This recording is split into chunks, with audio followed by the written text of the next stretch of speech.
Welcome. In this video I will show you how to turn off motion smoothing on your DREAME 43Q100 TV. First you have to press the gear button on your remote control and then navigate to picture tile.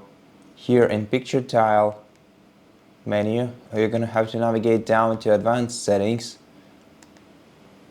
and then scroll down to MEMC option.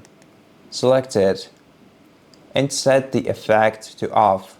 You can also use one of these presets such as standard, sport, smooth, but if you want to disable it, just set it to off and the smoothing effect will be disabled. And that's how you do it. Thank you for watching this video. If you liked it, please consider subscribing to our channel, leave us a like and a comment below, and I'll see you in the next one.